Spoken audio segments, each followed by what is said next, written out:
Program 8204, The World Tomorrow with Herbert W. Armstrong, January 5, 1982, Ambassador Television Production, Media Services for the Worldwide Church of God, copyright 1982.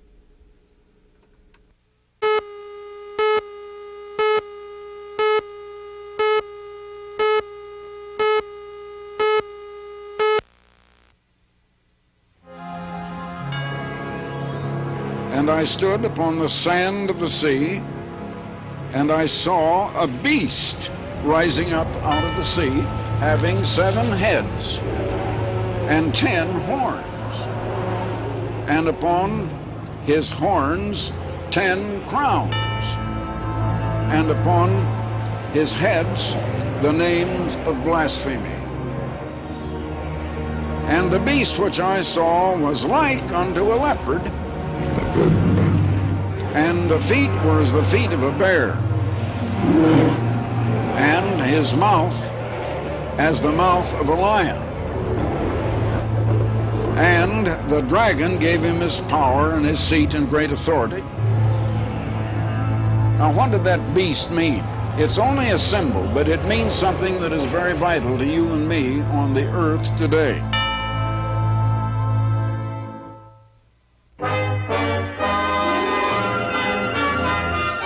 The World Tomorrow.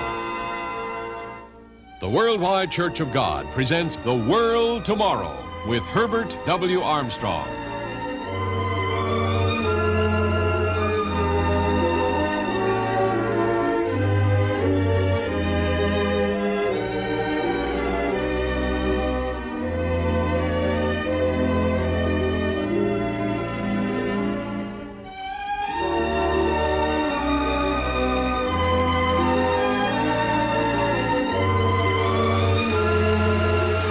Ladies and gentlemen, Herbert W. Armstrong. What is going to be the outcome of this tense situation now in the Middle East? You can be sure that all of the world troubles from now on are going to center more or less in the Middle East. And the grand smash climax of the present world crisis that we're really getting into already is going to end up in the Middle East, in and near Jerusalem and north of Jerusalem. There is only one way to know what is going to happen in the future. You know, astrology can't tell you. Many people are using astrology. It isn't going to tell you what is going to happen, what is best to do today or tomorrow or on any certain day. Fortune tellers can't tell you. There is only one source that can tell you unerringly what is going to happen in the future, and that is the Bible, the prophecies of the Bible. Now, about 1/3 of all of the Bible is devoted to prophecy, but almost nobody understands it. And 90% of those prophecies are devoted to events that are to happen in this generation and have not yet happened. We're just beginning to emerge into it right now. We're already in a situation of extreme world trouble, and it's worldwide. In the United States, we've been now coming into a time of deeper and deeper depression, and it may get worse. But there is depression all over the world, and there is trouble all over the world. In the prophecies of the Bible, the biggest book of prophecy in the New Testament is the book of Revelation, and I've been speaking quite a little about the book of Revelation in recent programs. Now, the book of Revelation has as its keynote what is called the Day of the Lord. We have been for 6,000 years in the day we might call the Day of Man, or we might better call it the Day of Satan, because he has been influencing humanity and all humanity for 6,000 years in a way that human beings simply do not realize. In this world, for 6,000 years, we have finally come in this 20th century to a place in the United States and in Western Europe and Japan of awesome progress. We've sent men to the moon and back. We've landed spacecraft. on the surface of Mars to send back close-up photographs of the very surface of Mars and fairly close photographs of Jupiter and Saturn that astronomers say are mind-boggling. We've made awesome progress in many directions, but did you ever notice it's all in materialism? But we're living in a time of appalling evils, and all of the evils are a matter of humans dealing with humans. We don't know how to get along with one another. Husband and wife can't get along together. Parents and children can't get along together. Any police chief will tell you that there are more murders in the home today than any other place. And many of them are husband killing wife, wife killing husband, parents killing children, children killing parents. Family can't get along with next door neighbor. Capital can't get along with labor. Black can't get along with white. Different races have contentions. And all we have is appalling troubles because we don't know how to live together. Well, those are spiritual problems. I've gone into a lot about that, and there's a reason for it. There's a cause for every effect. But we've come to this time near the end of what is known as the day of man, or you could call it the day of Satan. The day of the Lord is the time when the very Creator, God Almighty, is going to intervene in world affairs supernaturally, is going to once again send Jesus Christ back to this earth in the power and the glory of the eternal Creator God, and is going to bring this world to its senses and is going to bring us at last world peace. And I proclaim that world peace to the heads of nations all over this world, as well as to you who are listening and viewing on television. Now, the book of Revelation reveals what is going to happen in this day of the Lord, and we're almost at the very beginning of it right now. The book of Revelation speaks in symbols. It is the revelation of Jesus Christ. He is the revealer. No wonder people can't understand it. It has been closed and sealed until the time of the end. That's explained by Daniel. I'll read that to you in just a moment. But it all began in the time of Jesus Christ by false apostles preaching wrong things and counterfeiting the very gospel of Jesus Christ. And that has been done, and the whole world has been deceived, and the world doesn't realize it. You know, as I've said time and time again, when one is deceived, he doesn't know he's deceived. And again, what you don't know that you don't know it. It's just that simple. But we're very near to that time of the day of the Lord. But in the book of Revelation, I've come to the time in that book of the beginning of the day of the Lord. There is a story flow in the book of Revelation, but also there are inset chapters. Now, chapters 13, chapter 12, chapter 13, and chapter 17 are all inset chapters, as I call them. That is, they are inset into the story flow. They go back some time in history and bring you up to date. And so I would like to begin a little bit with Revelation 13 and verse 1. And I stood upon the sand of the sea. Here, the Apostle John is revealing what he saw in a vision. He was in a vision in the Isle of Patmos in the Mediterranean Sea. In a vision, he was caught up to heaven where he saw many things that were going to happen on the earth. He also saw some things on the earth. And here he says that in this vision, he stood upon the sand of the sea, and he saw a beast rising up out of the sea. That is, a wild animal, a beast. And he's speaking of wild animals, and incidentally, they are symbolic. The book of Revelation speaks in symbols all of the way through, but it explains its symbols. And it is the revelation of Jesus Christ, and you have to look to the words of Jesus Christ to explain these symbols even. So he stood upon the seashore, and I saw a beast, or a wild animal, rising out of the sea, having 7 heads. That's a strange kind of an animal, having 7 heads, and 10 horns. Not a single horn or 2 horns, but 10 horns. And upon his horns 10 crowns. Now, a crown symbolizes a ruler and authority and political rule. 10 crowns on these 10 horns, and upon his heads the names of blasphemy. And the beast which I saw was like unto a leopard. Now, it was not a leopard, it was just like a leopard. And the feet were as the feet of a bear. Now, that would be a funny kind of a leopard, having feet like a bear, but the main body like a leopard. A leopard is cat-like and very, very quick, but it having ponderous feet like a big bear, and his mouth as the mouth of a lion, especially of a male lion. That is the strongest part of a lion. So he had the strongest part of a lion, the strongest part of a bear, and the most effective part, the cat-like part of a leopard. And the dragon gave him his power and his seat and great authority.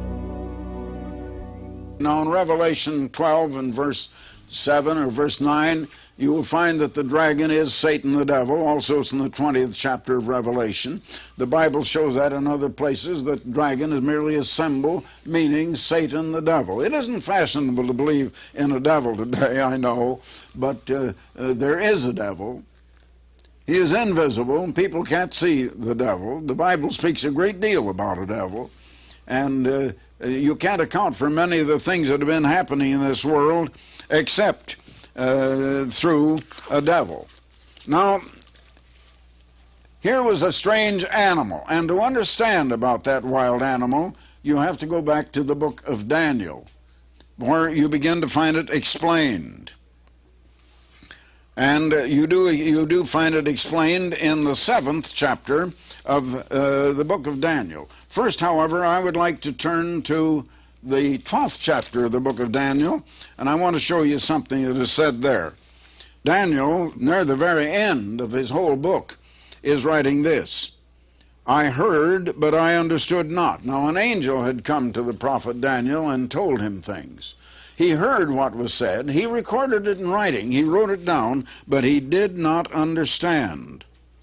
Then said I, O my Lord, what shall be the end of these things? In other words, what's going to come out of all that you've given me and all that you've shown me? And he said, Go thy way, Daniel, for the words are closed and sealed up until the end. We now, my friends, are at the time of the end. They were closed and sealed until now, and that also is true of the book of Revelation. No wonder it's been a mystery and people have never understood it. Now, at the time of the end, he says, many shall be purified and made white and tried, but the wicked shall do wickedly, and none of the wicked shall understand, but the wise shall understand. And at the time of the end, he said, many will be running to and fro, and knowledge will be increased. Well, people are certainly going to and fro, not only in automobiles and on foot, but in airplanes and every possible way that you can think of in transportation today. And knowledge has certainly increased, especially in this 20th century. The world's fund of knowledge doubled in the 1 decade of the 1960s. The world's fund of knowledge doubled. But our troubles doubled also in that same decade. Why? The increased knowledge didn't cause it, but it certainly didn't eradicate the evils. It simply did not. Well, now I'd like to turn to the 7th chapter of Daniel, where Daniel, in a dream, saw the very same thing that explains that beast that John saw in Revelation. Now, what did that beast mean? It's only a symbol, but it means something that is very vital to you and me on the earth today. So in Daniel, the 7th chapter, let's begin with verse 1. In the first year of Belshazzar, the king of Babylon, almost 600 years before Christ at this time, he says, I, Daniel, had a dream and visions of his head upon his bed, and then he wrote the dream and told the sum of the matters. Daniel spake and said, I saw in my night visions by night, and behold, the four winds of heaven over the great sea, and four great beasts, not one, but four great beasts, came up from the sea, diverse one from the other. The first was like a lion. Now he saw a beast that was like a lion. Then he beheld a second beast that was like a bear with his ponderous feet. And then he saw a third like a leopard. Now here we see the same thing we saw one beast in Revelation. It was like a leopard, but it had the feet of a bear and the mouth of a lion. And here we find the first beast that Daniel saw was like a lion. The second was like a bear, not a bear, but was like a bear.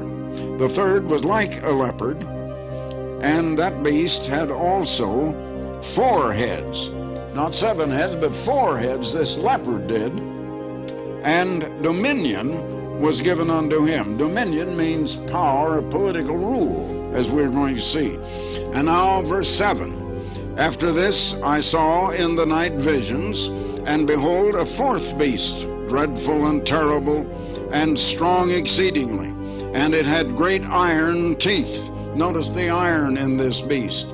It devoured, and it brake in pieces, and stamped the residue with the feet of it. And it was diverse from all of the beasts that were before it, and it had 10 horns. Now here are the 10 horns, and here are really 7 heads, because the first beast had a head, the second beast had a head, the third beast like a leopard had 4 heads, and that makes 6 heads altogether. And the fourth beast, of course, had a head. Now that is the 7 heads, but on the fourth beast, which came later, were the 10 horns. Now we have the beasts, and you see what John saw in the book of Revelation was a composite of these. It had the cat-like quickness of a leopard, it had ponderous feet of a bear, and it had the strength of a mouth of a lion. And it's like this fourth beast, and it involved all 4 of these beasts. In other words, what John saw really was this fourth beast, which had all of the power of those before it. Now, what does it mean? Why is he talking about wild animals here? What has that got to do? You know, I used to say when I was a boy, 11 years old, I used to say about something, if I thought it wasn't important, I'd say, well, what has that got to do with the price of putty? And you might ask, what has this got to do with the price of putty? All about these wild animals. Well, it's very, very important to you and me, because they represent things that happen in our time in the world now. Now let's get to verse 17. These great beasts, or wild animals, which are 4 kings which shall arise out of the earth. Now we drop down to verse 23.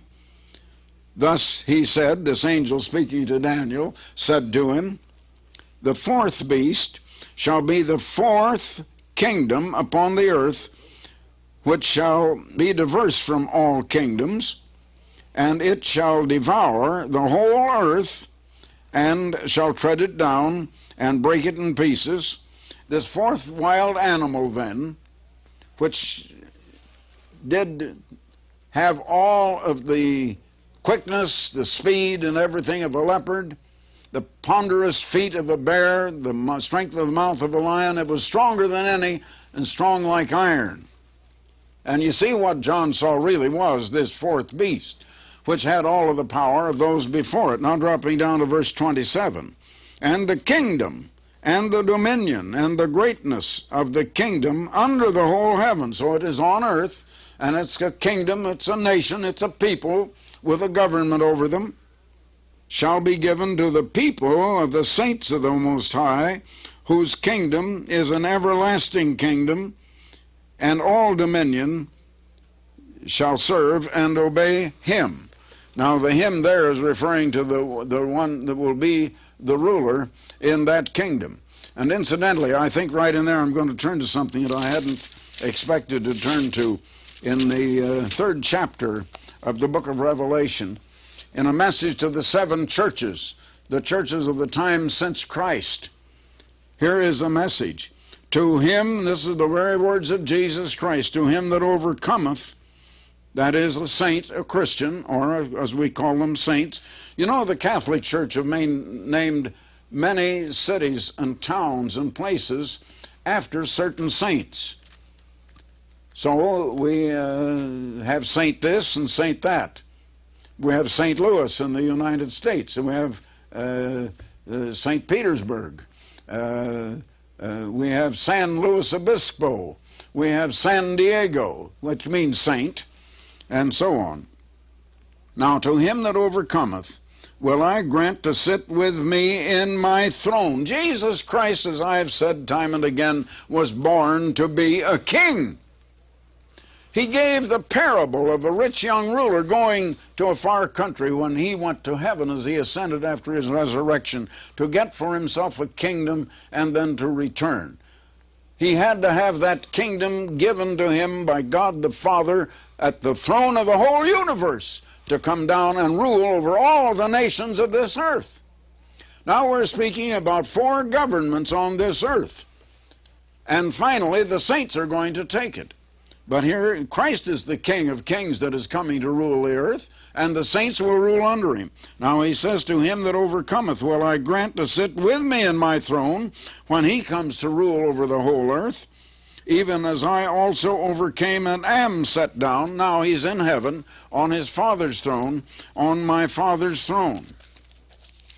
And so I wanted you to see that. Now then, if we're going to understand this, you have to go further back into some of the prophecies of Daniel. In the 2nd chapter of Daniel, and I've gone through that in previous programs. I won't have time to go clear through it this time, but just a little of it. In the 2nd chapter of Daniel, it was in the days of King Nebuchadnezzar, some 600 years before Christ. King Nebuchadnezzar had organized the first great world empire. It was the very first world empire. And he had a strange dream. It was an astonishing dream. But he wanted to know what it was, and he wanted to know what it meant. He thought it had meaning. So he called his fortune tellers, his astrologers, his Chaldeans, and so on. But he said, tell us the dream. They couldn't tell him. He demanded that they tell the dream or he was going to put them to death. Well, they said, nobody can tell you the dream. Then they found that Daniel was a prophet, a young Jewish lad that was there, had been in the captivity when the Jews had been taken captive at that time, and that somehow God was with him. And Daniel prayed, and God revealed to him what the dream was and what it meant. So he came before the king, and he said, the God of heaven has revealed this. He said, I could not do it. No man can do it, but God did reveal it to me. And he tells the king what is going to happen in the latter days. Now he saw a great image. Its head was of gold, its breast and arms were of silver, its belly of brass or bronze, and its the legs were of iron, and the feet part of iron and part of clay. And the head was Nebuchadnezzar. The arms and the breast were another kingdom to follow him, which was the Persian kingdom, the kingdom of Persia. And another would follow, which was Greece. And after that would come another, the 4th kingdom, strong as iron, represented by the legs, the Roman Empire. And it would carry on clear down to our time. Now the Roman Empire is yet to be revived, and that will happen very soon in Europe. And apparently part of it in Eastern Europe and part in Western Europe, where the old ancient Roman Empire was, by 10 nations, which are the 10 toes. They're going together, and they are going to fight Christ at his coming. Now this shows Gentile world-ruling governments that have been ruling the world politically and representing all of the world-ruling governments from 600 years before Christ down to our time today. And we're coming into that very time. Now, other things are revealed in these prophecies that are immediately to happen, but it does get down to our time today. And it's very important that we understand these things, or you don't know what is going to happen. And not only that, the Bible reveals so much more than that. It reveals the cause of all of today's troubles. It reveals the purpose being worked out here below, and I've mentioned how Prime Minister Churchill mentioned that before the American Congress in World War II, that there is a purpose being worked out here below, and people don't realize that God Almighty is working out a purpose through humanity. And Jesus Christ is coming to save us from all the world troubles that we're having today and bring us world peace. It is coming, and it's coming in our time. Now continue to listen to these programs. You won't hear these truths on any other program, I assure you. I'm sorry, I wish you did. I really wish you did. But I would also like to send you some very, very important literature that will help reveal these things to you. Now, I have a booklet, Who is the Beast?, explaining who the beast is and what is coming in the book of Revelation and how that is to be revived very soon in the Middle East and in Europe. And you're going to see it.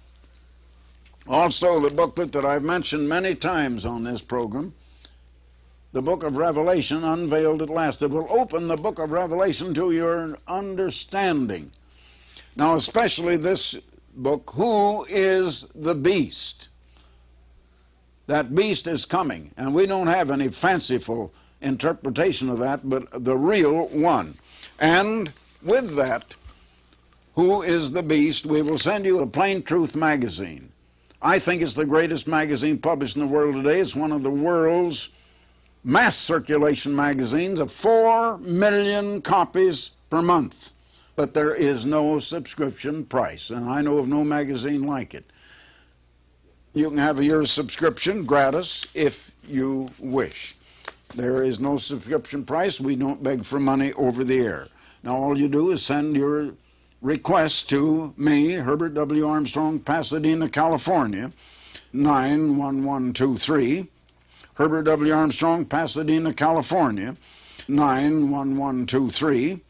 Or you call toll-free. Just go to the telephone and call toll-free, no charge. Area code 800-423-4444. That's area code 800-423-4444. And if the lines are busy, why, please keep calling. Now in California, Alaska, and Hawaii, you call collect. We'll pay for the call. Call collect 213 area code 213-577-5555. Now that's area code 213 collect 577-5555. Very easy to remember. So until next time, Herbert W. Armstrong speaking. Goodbye, friends. For the free literature offered on this program, write Herbert W. Armstrong, Pasadena, California, 91123. In Canada, Box 44, Vancouver, BC. Or in the continental United States, you may call this toll-free number, 800-423-4444. In California, Alaska, and Hawaii, call collect 213-577-5555. If the lines are busy, please try again. The preceding program and all literature were produced by the Worldwide Church of God.